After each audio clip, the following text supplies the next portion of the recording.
Indus water treaty का signature या sign signature कब हुआ था आपका इंडिया और पाकिस्तान के बीच में? तो 1960 में आपका हुआ था। और उसमें अगर आप देखो, तो थोड़ा सा इसको बड़ा कर देता हूँ मैं, उसमें अगर आप देखो तो क्या दोनों कंट्रीज के बीच में क्या सेटलमेंट हुआ था कि जो आपकी इंडस एंड उसकी जो 5 ट्रिब्यूटरीज हैं, ठीक है, ये सारी चीजें हम लोग उसमें पढ़ेंगे आपका, किसमें? इंडियन ज्योग्राफी में पढ़ेंगे। इंडियन ज्योग्राफी में एक चैप्टर है आपका इंडियन ड्रेनेज सिस्टम, तो उसके अंदर में हम लोग पढ़ते हैं ये। तो इंडस वाटर ट्रीटी के अंडर में जो इंडस रिवर है और जो उसकी 5 ट्रिब्यूटरीज है, सतलुज, ब्यास, रावी, झेलम एंड चेनाब, ठीक है, उसके पानी को लेकर क्या है, डिवीजन है आपका। ठीक है, एक एक पर्टिकुलर मैटर में जिसमें ये कहा गया है कि 3 वेस्टर्न जो रिवर्स हैं आपकी इंडस की, हाँ, जैसे इंडस, चिनाब, झेलम, उस पे जो है पाकिस्तान क्या कर सकता है, अनरिस्ट्रिक्टेडली यूज कर सकता है, बैरिंग कर सकता है, ठीक है, और एग्रीकल्चर यूज के लिए यूज कर सकता है, डोमेस्टिक यूज कर सकता है, एंड डोमेस्टिक यूज वो भी कर सकता है और इंडिया भी कर सकती है, ठीक। और जो 3 ईस्टर्न रिवर्स हैं आपकी, यानी कि रावी, ब्यास एंड सतलुज, वो हमको एलोकेट किए इंडिया को, ठीक है। अब देखो, ये तीनों नाम को हम लोग मैप में एक बार देख लेते हैं। सामने आपको मैप दिख रहा होगा, एक मिनट अभी आएगा मैप सामने। जैसे मैंने बोला था कि out of these river, Pakistan के पास कौन सी रिवर दे रखी है जिसपे वो अपने सारे काम कर सकता है? इंडस को दे रखा है, चिनाब को दे रखा है और झेलम को दे रखा है, ठीक है। इंडस, चिनाब और झेलम। अब मैप में देखो, आपका इंडस हो गया, ठीक है, चिनाब हो गया और आपका झेलम हो गया। ये जो झेलम रिवर है ये आपका जो भी है टूटा फूटा थोड़ा सा उसका मैप है। ये जो झेलम है ये आपके कहाँ से, ये आपकी झेलम जो है जम्मू कश्मीर से निकलती है, और जम्मू कश्मीर से होते हुए कहाँ निकल जाती है, पाकिस्तान, ठीक है। इंडस जो है वो आपकी तिब्बत से निकलती है, जो अब चाइना का पार्ट हो चुका है, जम्मू कश्मीर से पास ऑन होते हुए कहाँ चली जाती है, पाकिस्तान में चली जाती है, ठीक है। तो इंडस का पूरा जो कैसे तो कंट्रोल है वो पाकिस्तान को दिया गया है, झेलम का पूरा कंट्रोल जो है वो पाकिस्तान को दिया गया है। और तीसरी रिवर हमारी कौन सी थी, चिनाब, ठीक है, चिनाब आपकी ये है। ये आपके चिनाब जो है वो हिमाचल से निकलती है, ये हिमाचल है आपका, और हिमाचल से निकलते हुए कहाँ चली जाती है आपकी, पाकिस्तान।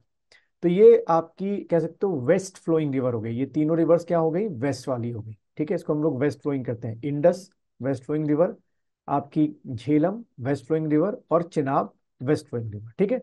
इन तीनों का जो आपका वो है अथॉरिटी है वो पाकिस्तान को दिया अंडर द इंडस वैली, ये इंडस वाटर ट्रीटी में। और तीसरा जो मैंने लिखा था यहाँ पे कि जो बाकी की हमारी 3 रिवर है, यानी कि रावी, ब्यास और सतलुज, इसको एलोकेट किया गया इंडिया को, ठीक है। तो ये ईस्ट फ्लोइंग बोलते हैं। ये देखो, आपकी रावी होगी पहली, ठीक है, और ब्यास हो गई, ठीक है, और सतलुज, ये आपकी क्या है, ईस्ट फ्लोइंग रिवर है। तो इस पे हम लोग डैम्स बना सकते हैं, जो भी कमर्शियल एक्टिविटी है हम लोग कर सकते हैं, ठीक है।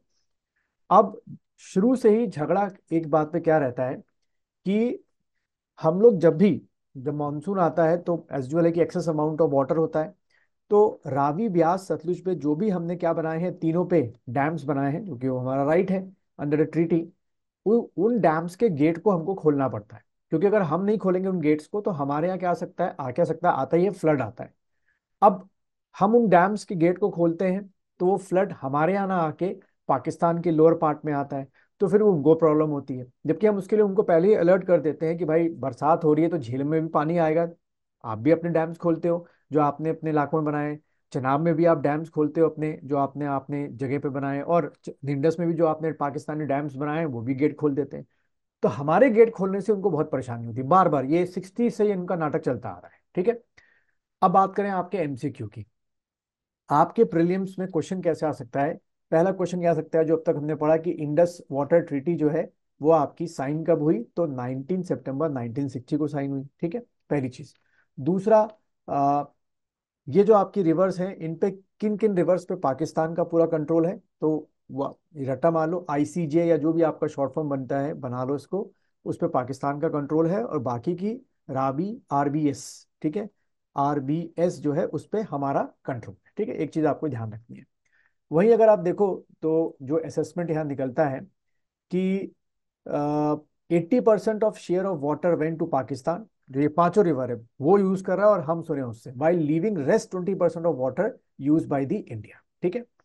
अभी हाल में क्या हुआ, हमने दो प्रोजेक्ट्स पे काम करना शुरू किया जम्मू कश्मीर में। एक है आपका नीचे देख रहे हो किशन गंगा, और दूसरा है आपके रैटले हाइड्रो प्रोजेक्ट, जो कि किस पे है, चिनाब पर पहला वाला, और दूसरा आपका नीलम रिवर पे है। दोनों है आपके जम्मू कश्मीर में। आ, इसको शुरू करते ही, जैसे ये प्रोजेक्ट हमारा शुरू हुआ, तब से शुरू से ही पाकिस्तान इसका अपोज कर रहा है, जबकि ये तय हो चुका है इंडस वाटर ट्रीटी में कि अपोजिंग वो नहीं करेगा, फिर भी अपोज करता है, पता नहीं क्यों। ठीक है।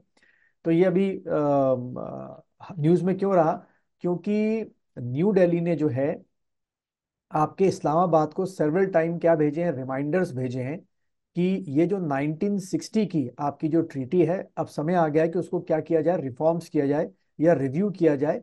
इन अर्ली 2023 में भी नोटिस भेजा था हमने, और अभी भी भेज रहे हैं। ठीक है, नहीं करेंगे रिव्यू तो फिर देखते हैं आगे हम क्या कर सकते हैं, फिर इंटरनेशनल कोर्ट ऑफ जस्टिस है। क्योंकि ध्यान रखना, इसमें इस वाटर ट्रीटी में जो बीच में आप कह सकते हो जो एक तरीके का आपका मीडिएटर है, वो किसको बनाया हमने, वर्ल्ड बैंक को बनाया है। ठीक है। तो हम भी अपने डेटास जो है वो वर्ल्ड बैंक के पास लेके जाएंगे, और वर्ल्ड बैंक भी जो होगी, सॉरी पाकिस्तान भी जो होगा, वो अपने डेटास जो है वो वर्ल्ड बैंक के पास लेके आएगा कि भाई वो हमारे साथ इतने डैम्स बना के हमारे पानी को रोक रहे हैं, हम बोलेंगे हमारा अधिकार है। ठीक है। तो ये मुझे लगता है कि आपके एग्जाम में, प्रीलिम्स में या मेंस में आपके आने के चांसेस है। ठीक है।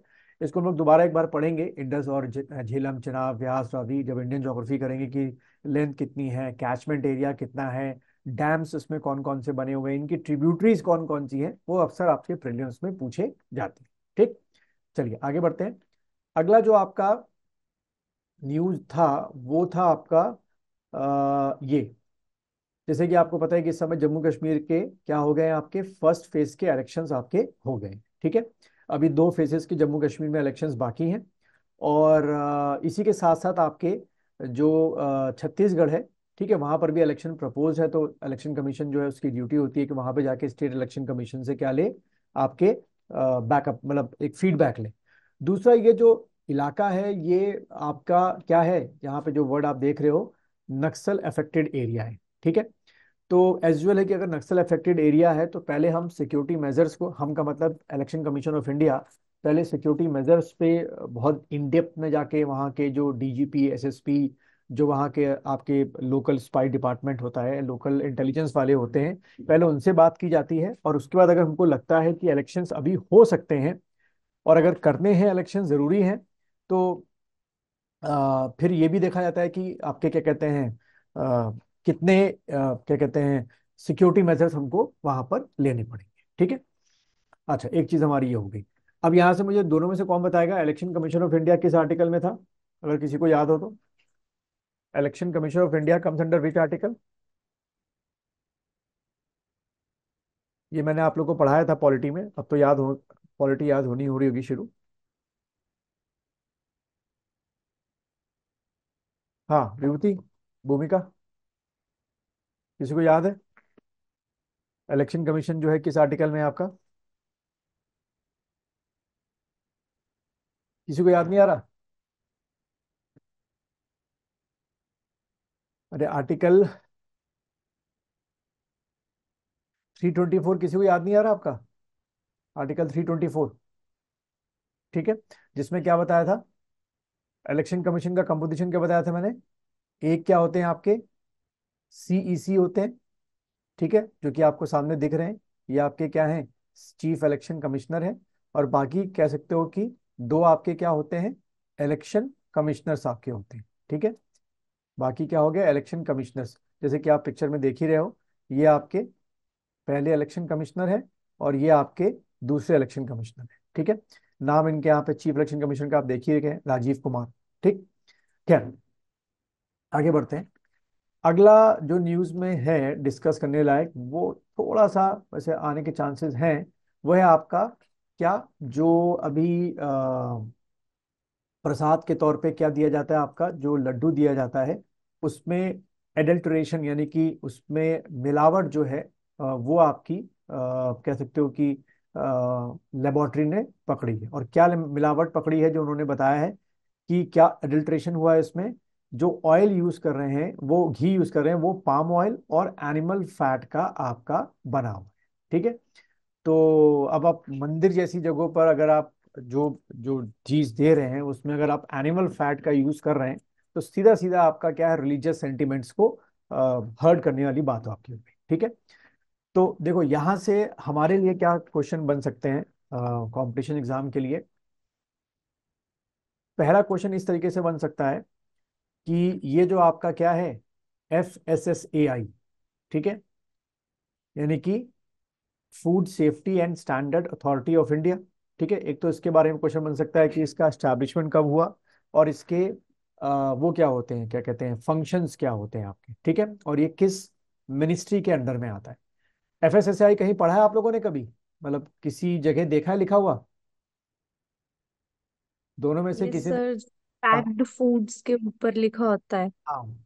जितने भी आपके, ध्यान रखना, पैक्ड आइटम्स होते हैं, चाहे मैगी है कुछ भी हो गया, they can sell their products after taking certificate from FSSAI। ठीक है, बाकायदा FSSAI की क्या है, लेबोरेटरी है, रीजनल लेबोरेटरीज हैं, और आपका दिल्ली में लेबोरेटरी है। वहां पर जो जो भी आपका प्रोडक्ट लॉन्च होता है, पहले आपको क्या लेनी पड़ती है, परमिशन लेनी, मतलब एक सर्टिफिकेट लेना पड़ता है, उसके बाद करते हैं। ठीक है, तो वो जो कंपनी घी बनाती है वो तमिलनाडु की है। बट देखो उसका स्टेटमेंट क्या है, उसका स्टेटमेंट तो और ही खतरनाक है कि AR डेयरी ने क्या कहा है कि the daily requirement of ghee in the temple is 10 tons, we have supplied not even 0.1% of it. ठीक है, तो पता नहीं कहाँ से वहां पे एलिगेशन लग गया। अब खैर जो भी हो, हमको इतना डिटेल में नहीं आना है, AR डेयरी नहीं पूछना, ये सब हमारे एग्जाम के लिए इंपॉर्टेंट नहीं है। बट हमारे एग्जाम के लिए इंपॉर्टेंट हो गया कि FSSAI का हेडक्वार्टर और उसके फंक्शन और रीजनल हेडक्वार्टर, पहली चीज तो ये। दूसरा, यहीं से अब साइंस के क्वेश्चन बन सकते हैं। साइंस के क्वेश्चन क्या बन सकते हैं कि जो ये आपका घी मेकिंग प्रोसेस होती है वो किस तरीके से होती है, उसमें एडल्ट्रेशन कैसे होता है, या एडल्ट्रेशन में क्या क्या मिलाते हैं, और जो प्योर घी होता है वो कैसे आपका बनता है। ठीक है, तो उसको भी एक बार डिस्कस हम लोग बाद में कर लेंगे। बाकी ये जो डिस्प्यूट चल रहा है उसका इतना तो मुझे लगता नहीं कुछ एग्जाम में आ सकता है। खैर आगे बढ़ते हैं हम लोग। अगला जो मुझे लग रहा है आप लोग को एग्जाम के लिए इम्पोर्टेंट है, वो है आपका ये वाली न्यूज, जो कि it is purely related to what, it is related to your polity. ये पॉलिटी का क्वेश्चन है आपका। ठीक है, पॉलिटी का क्वेश्चन क्या है कि तमिलनाडु स्टेट गवर्नमेंट, ठीक है, तमिलनाडु स्टेट गवर्नमेंट जब से आपके वहां पे बनी है, तब से उसका हमेशा सेंटर के साथ डिस्प्यूट चल ही रहा है। ठीक है, और अगर आप लोग को याद हो तो मैंने आप लोग को कॉन्स्टिट्यूशन पढ़ाते हुए एक चीज समझाई थी कि how the central government can control directly और indirectly the working process of the state government. और वो कैसे कर सकता है, कोई बताएगा? कि अगर सेंट्रल गवर्नमेंट मान लो बहुत ज्यादा परेशान करना चाहे स्टेट गवर्नमेंट को, तो एक बेस्ट तरीका क्या है? उसमें चाहे स्टेट गवर्नमेंट कुछ नहीं कर सकती, और वही यहाँ पर उस पर ही डिस्प्यूट हो रहा है। Any idea? अगर कुछ डिस्कस कर सको तो, याद हो अगर आप लोगों को, तो जो मैंने डिस्कस किया था आप लोग के साथ, कि how the central government can what, कह सकते हो परेशान कर सकती है, और जो हमारा एक तरीके का स्यूडो फेडरल स्ट्रक्चर है कि भाई in our constitution we give some liberty to the state government, वो लिबर्टी भी छीन सकती है। कोई आइडिया है किसी को कि किस तरीके से ऐसा सेंट्रल गवर्नमेंट कर सकती है with the help of the president? As usual है कि डायरेक्ट तो नहीं कर सकती, बट प्रेसिडेंट के थ्रू कर सकती है। और किसी को याद आ रहा हो तो सर वो प्रेसिडेंट रूल प्रेसिडेंट लगा रूल, के। एक एक करके, पहले ब्यूटी आप बोलना, फिर आप बोलना भूमिका। हाँ, सर प्रेसिडेंट रूल लगा के। प्रेसिडेंट रूल लगा के, चलो एक तरीका तो ये हो गया। और दूसरा कोई और भूमिका जो आप बोल रहे थे? वही है सर, प्रेसिडेंट। अच्छा, प्रेसिडेंट रूल लगा के। आप लोगों को अगर याद हो तो एक मैंने पढ़ाया था कि जब भी आपका स्टेट असेंबली कोई बिल पास करती है, तो वो बिल कहाँ जाता है, गवर्नर के पास सिग्नेचर होने के लिए। और जब वो सिग्नेचर होता है तभी वो क्या हो सकता है, आपका लॉ बन सकता है या एक्ट बन सकता है, उसके बिना नहीं बन सकता है। तो गवर्नर के पास ऑप्शंस क्या बताए थे मैंने, कि वह तो सिग्नेचर कर देगा, या तो एक बिल को एक बार दोबारा गवर्नर स्टेट असेंबली के पास विद द रिकमेंडेशन रिटर्न कर देगा, या थर्ड जो सबसे कह सकते हो कि बड़ा खतरनाक है, कि वो हर बार स्टेट गवर्नमेंट को परेशान करे, कि वो बिल क्या कर लेगा, रिजर्व कर लेगा प्रेसिडेंट के लिए। ठीक है, यहाँ पर उसी बात पर क्या हो रही है, डिस्कशन हो रही है, जो अखबार में न्यूज में आया है। अगर इसको देखें, इसमें अगर देखें तो असल में क्या हुआ था कि थोड़ा सा और बड़ा कर देता हूँ मैं, बट इसमें क्या हुआ था कि ये एक आपकी 10th Commonwealth Parliamentary Association region conference जो है न्यू दिल्ली में हो रही है। ठीक है, या हुई थी। उसमें हर एक स्टेट के जो असेंबली के स्पीकर थे उनको बोलने का चांस दिया गया। तो जो आपके तमिलनाडु के आपके स्पीकर हैं, ठीक है, एम करके, उन्होंने क्या बोला, क्योंकि स्पीकर क्या होता है, हमेशा रूलिंग पार्टी का होता है। जो तमिलनाडु में गवर्नमेंट है उसी का आपका स्पीकर है, यूजुअल है कि वो अपने पार्टी की बात रखेगा, ठीक है। तो उसने यही कहा, जो अपने स्टेटमेंट दिए वा जो भी स्पीच दी, कि जो गवर्नर ऑफिस है for year without any reason कई सारे बिल्स को जो है या तो रिटर्न कर रहा है लगातार, और या तो referred the bill for the consideration of what president, ठीक है। और कई बार ऐसा होता है कि प्रेसिडेंट उसको असेंट दे दे रहे हैं, कई बार उसको रोक दे रहे हैं, या कोई जवाब नहीं दे रहे हैं, ठीक है। तो ये जो चीज जो क्रिएट हो रही है, जो फेडरल स्ट्रक्चर है या जो division of power and between centre and state है, उसका डायरेक्टली वायलेशन है। क्योंकि जब आपको स्टेट को, भाई हमारे कॉन्स्टिट्यूशन मेकर ने क्यों स्टेटों को वो दी, अगर आप लोगों को याद होगा, मैंने आप लोगों को 3 तरीके की लिस्ट पढ़ाई थी। सबसे पहले आपकी थी यूनियन लिस्ट, स्टेट लिस्ट और कॉन्करेंट लिस्ट, ठीक है। तो जब हमारे कॉन्स्टिट्यूशन में ही कहा गया है कि कई सारे ऐसे मैटर्स हैं जो कि स्टेट गवर्नमेंट लॉ बना सकता है, और मान लो कोई स्टेट लिस्ट से स्टेट गवर्नमेंट लॉ बनाए, या मैं सीधा बोलता हूँ कि तमिलनाडु गवर्नमेंट जो है, मान लो कई लॉज जो हैं वो स्टेट लिस्ट में जो मैटर्स दिए गए हैं उससे बनाना चाहती है, अपने स्टेट में इंप्लीमेंट करना चाहती है। अब उसको भी वो इंप्लीमेंट बेचारी ना कर पाए, हर बार गवर्नर उस बिल को क्या कर दे, प्रेसिडेंट के लिए रेफर कर दे, फिर तो आपका हो चुका है। जैसे यहाँ पे देखो लिखा ही हुआ है, क्या, referring to the bill on the national eligibility come entrance test adopted by Tamil Nadu as assembly multiple times, Mr. जो आपके स्पीकर हैं, said the governor who was bound by the constitutional provision to give his assent to the bill took a shortcut and sent them to the president office। बार बार वो परेशान कर, ठीक है। वहां के जो गवर्नर जो स्पीकर है उनका कहना है, सो कॉल्ड वहां की पॉलिटिकल जो रूलिंग पार्टी, ठीक है। तो यहां से आप लोग का जो आईएफएस का मेंस पेपर है या आईएएस में जो आपका सेकंड पेपर है, उसमें पॉलिटी से क्वेश्चन बहुत अच्छे बन सकते हैं, ठीक है। और ध्यान रखना, आप लोगों के दोनों पेपर में अपियर होते हो, तो दोनों में ध्यान रखना, जो मेंस में मैक्सिमम आपके जो लॉन्ग क्वेश्चंस होते हैं वो आपके 250 वर्ड्स के होते हैं, ठीक है। और जो इससे थोड़ा शॉर्ट क्वेश्चन होगा वो आपका 150 वर्ड्स का होगा, या उससे भी जो शॉर्ट होगा वो आपका 50 वर्ड्स का होगा, ठीक है। इसी पैटर्न पे हमारा जो मेंस का, चाहे आप आईएफएस का दो चाहे इसका दो, ट्रेंड चल रहा होता है, ठीक है। ये जो टॉपिक है इसमें ऐसे आ सकता है, क्वेश्चन ऐसे पूछ सकता है एग्जामिनर, कि recently we see the dispute between the central government and the Tamil Nadu government related to the powers, elaborate. तो उसमें आप ये सबका जिक्र करेंगे कि भाई हाल में ही ऐसे मीटिंग हुई थी जिसमें स्पीकर ने ऐसा सवाल उठाया कि हर बिल को जो है गवर्नर रिजर्व कर ले रहे हैं, and he try to what, hijack the elected government, यही वर्ड यूज करते हैं बड़े अच्छे अच्छे, कि हाईजैक दी इलेक्टेड गवर्नमेंट। तो और उनको काम नहीं करने देने का, काम नहीं करने दिया जा रहा है बाय द प्रेसिडेंट या बाय द गवर्नर, क्योंकि गवर्नर क्या होते हैं, मैंने बताया था कि गवर्नर कौन अपॉइंट करता है, प्रेसिडेंट। और मैंने उस दिन भी आप लोगों को बताया था कि हमेशा स्टेटों में ज्यादातर वो गवर्नर है जिनका बैकग्राउंड या the person the governor have a sympathy towards the central government, वही आपका गवर्नर बनता है, ठीक है। और वो अच्छी बात नहीं है।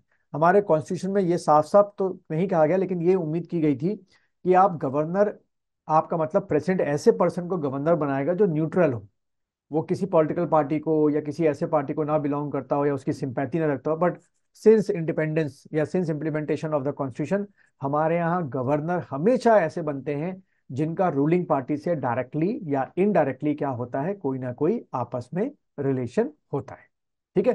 तो ये बड़ा अच्छा क्वेश्चन है आपके यूपीएससी में, चाहे सिविल के लिए बैठो, स्टेट के लिए बैठो या आईएफएस के लिए बैठो, ये आपका सेंट्रल स्टेट रिलेशन का एक और कॉन्सेप्ट हमारा आ सकता है, ठीक है। चलो अब हम लोग जो है